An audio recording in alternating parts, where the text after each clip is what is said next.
Hello everyone, this is Crota giving you a shoutcast and Game 2 in a best of 5 series between Indy and Glade. Glade spawned as the red Protoss player on the south side of the map. Sorry, Indy spawned as the red Protoss player on the south side of the map. Meanwhile, Glade spawned on the north side of the map as the purple Zerg. So this is going to be purple Zerg versus red Protoss here on Steps of War. Glade taking game 1 in this best of 5 series with an uncontested expansion at the 3 o'clock position, enabling Glade to macro up a large army and also outflank Indy. We now see an Overlord moving out from Glade. As Glade moves out with this Overlord, he does in fact know where Indy has spawned just because there's only one spawning location. Indy, on the other hand, moving over here, will be doing some early scouting with a red probe as well. And we'll see what exactly is going to unfold on this particular game.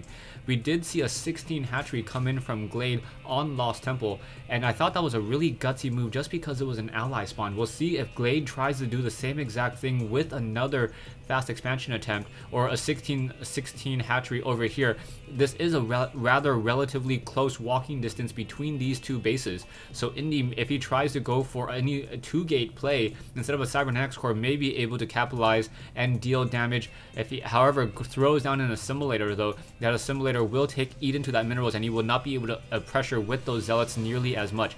We do see the Nexus now currently chrono boosting more and more probes out of there. We should see a gateway already in production, and now this game is finally underway. Taking a look around, Glade has not shown, oh, he has gone for a 14 hatchery. Okay, so Glade being extremely aggressive in this particular matchup, going for a 14 hatchery instead of even a standard 14 spawning pool and 16 hatchery. However, Indy has already thrown down this assimilator instead of going for early zealots. So this one drone now starting to peck away over here, and it looks as though, yeah, I believe the hatchery was thrown down. Yeah, the hatchery was thrown down before the assimilator. I think Indy, if he had thrown down another gateway, would have been able to deal a lot of damage to this very early expansion attempt. The spawning pool has just been laid down, about what, 35 more game seconds in order to be completed, and now we see the Cybernetics core. So the Cybernetics core going to be placed here, a zealot now being trained, chrono boosted out.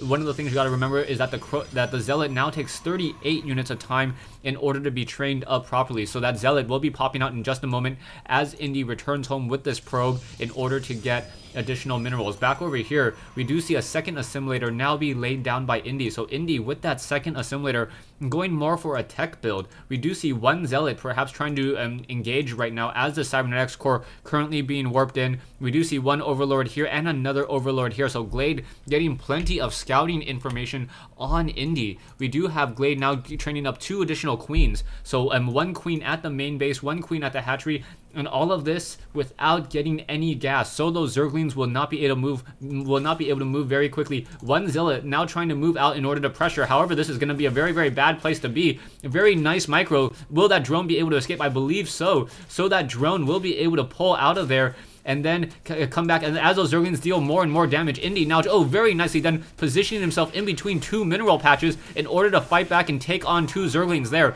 Normally, a group of Zerglings will be able to surround one zealot and take it down with proper micro without losing any of those Zerglings. However, that was really nicely done in order to position his one zealot in between that crack right there in order to make sure that those Zerglings were only able to come at him single file. A zealot can handle a lot more Zerglings when they come at him in a single file line. Back over here, we now see a gateway and another pylon. So this is going to be a 2-gate, and I'm waiting to see what the next tech building is going to be. A Twilight Council, a Stargate, or a robotics facility, and that will indicate to me what exactly the strategy Indy is going for, and it is going to be another gateway. So this may just become a 4-gate push. So a 4-gate push with a lot of sentries and a lot of zealots. Finally, back in the base of Glade, Glade finally getting this extractor over here will be able to get that metabolic boost in order to give those speedlings even more of an upgrade.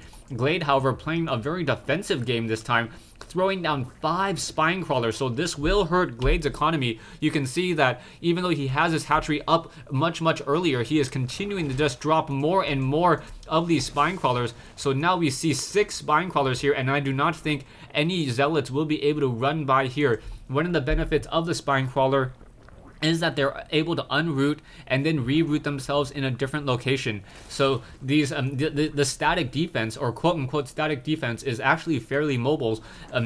Yeah, actually fairly mobile. Anyways, back over here, we do see one Overlord getting shot down by a sentry and a stalker now coming in to join in on this fight. However, I do not believe Indy will be able to really do anything against this very fortified position. You can see a creep tumor now coming down in over here, so any of these Zerglings will be able to position themselves and move out very, very quickly. So this creep tumor will be completed just in time. Yeah, now burrowing itself, and now with 6 of these spine crawlers. However, now 1 void ray coming in. So a void ray now coming in, and now 3 queens trying to pressure back that void ray. So there was one, where is that Stargate? Stargate being built in the back of the base there. So this is a 3-gate with a Stargate. However, this one void ray doesn't have any real way to start charging up that prismatic core. If he really wants to, what the void ray needs to do is needs to come up onto this position over here, charge up on these destructible rocks, and then perhaps push out into this direction.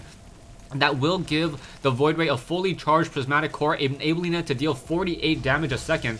Its damage, I believe, is 25 per attack, and its attack speed is 0.6, which is indeed very, very fast. We do see, 3 queens in this position. Those queens will be able to handle and deal with those Void Rays very easily. Will these Void Rays try to charge up on this pylon is the key question. Yeah, there we go. Gonna go ahead and charge up on this pylon, so these Void Rays will be fully charged by the time they move out. However, queens are not armored units, so they do not take that full damage, and now outmove these Void Rays. Void Rays now trying to charge up, and here we go. Queens engaging, and now 1 of these Void Rays will get taken down.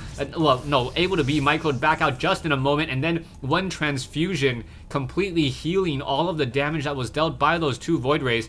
And now Indy, a little bit at a loss as to what to do at this stage in the game. These Void Rays, he was trying to do a very, very early pressure. However, with 4 queens and a 5th queen being trained, Glade will be very, very well protected against any of this Void Ray harassment. Army-wise, you can see 1175 versus 1000 now, and now these Void Rays trying to charge up on these destructible rocks. Perhaps he sees an army coming in. No, does not see this army coming in. He just wants to clear these rocks and try to establish an expansion over here at the high ground 9 o'clock position. We do see another army of Zerglings and more creep tumors being laid down. So all of these queens now spreading creep across the map, enabling these Zerglings to move at a very, very high speed.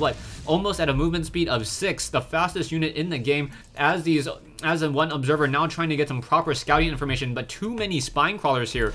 We do see another pylon being warped in here, and now more units being warped in on that low ground. Zealots do not have that level 1 weapons upgrade, so those Zerglings will be a very, very large problem. Queens against a Protoss player is very difficult to deal with. In general, Protoss doesn't have the necessary range units in order to deal with queens. Stalkers are not a strong counter to queens because Stalkers are not armored units.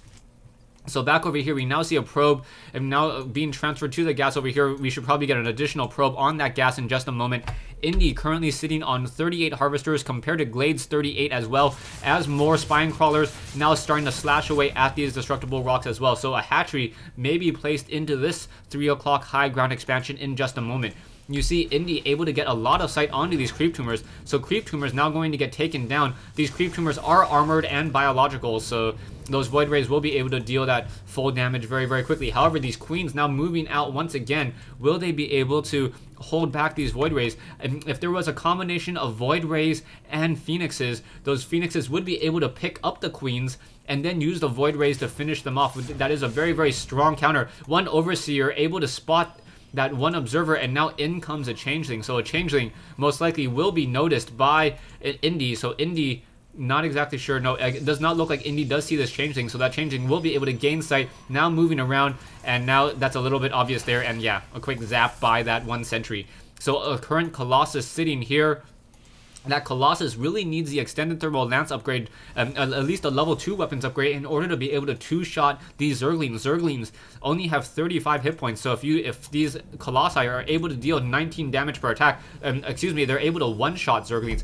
More sentries and zealots, stalkers and zealots now moving out, going to deal damage towards these creep tumors. However, there are a large number of Zerglings here. Are we going to get a nice flank? No, not getting a flank here as these armies engage. 27-25 versus 26-50. However, these queens able to engage here, now trying to take down some of these Void Rays. So a lot of queens, 5 queens. Are we going to get transfusion? No, no transfusion. And Zerglings, now all those Hydralisks now joining in on that fight, and now this whole entire attack by Indy just getting taken down by these queens. So many transfusions, and now another Zealot getting shot down there. So very nicely done Glade using these queens with transfusion as almost medics in order to heal up these queens. Queens have 175 hit points, a large amount of hit points for an anti-air unit that is not armored, and also has the ability to heal for an instant 125, so multiple queens can take down a lot of void rays as long as those void rays are not fully charged. Colossi now trying to take down these destructible rocks here. We do see a forge now being warped in on that front door. However, Indy, I believe, has lost his advantage. Glade now will be able to macro up off of 3 bases, will be able to get off even more gas as well. Taking a look at the harvester count, 50 harvesters compared to 53. However, Glade slightly edging out as he's now transferring some drones over here to this high ground, and now we see corruptors in the air. Those corruptors will be able to contaminate those colossi, and then enabling them to deal additional damage, and on top of that, will be able to deal, I believe, 20 damage per attack against those colossi. So these colossi will get taken down very quickly if they're not protected. We need more stalkers and more colossi to deal damage. Also, Indy may be able to get a lot more minerals in just a moment and perhaps start producing more and more zealots for a front door or for a front line engagement. We do see one Phoenix hanging out over here. This Phoenix has been sitting here for quite some time. As you see, it has 105 energy, and this Phoenix really needs to move out and engage. We do see more Hydralisks coming in here as well. So this is a large amount of Hydralisks. The Hydralisks are not upgraded, still 0-0. However, 10 additional Hydralisks now being trained, and now as Glade just starting to slowly swarm Indy, I do not believe Indy will be able to stop this attack. There are 8 corruptors in the air, so those 8 corruptors will essentially be able to almost 2-shot a Colossus. So the corruptors now coming in, if they use that contaminate, will be able to deal additional damage. And yeah, and there is contaminate, nicely done, enabling these corruptors to deal more and more damage. Hydralisk moving out as well. We do see transfusions coming in from some of these queens. However, the queens are off creep, and Indy now says GG. So Indy saying GG here on Steps of War, Game 2 in a best of 5 matchup. Now, as a quick recap, I think Indy tried to pressure out at just the wrong moment here. He did not have the correct counter for to deal with the amount of queens that we saw. Those queens were able to transfuse each other and heal each other very, very quickly. On top of that, the Hydralisks as well were very, very tightly grouped together. What I would like to see from Indy is perhaps some High Templar Psystorm play. And it looks as though Glade is the type of player who likes to group his units out together in a Zerg ball and then move them very slowly across the map, especially with these queens. These queens are able to transfuse and heal up these really expensive corruptors that are in the air, and then these additional queens on the ground. Hydralisk also took minimal amount of damage from all the units. Indy invested heavily in the Stalkers.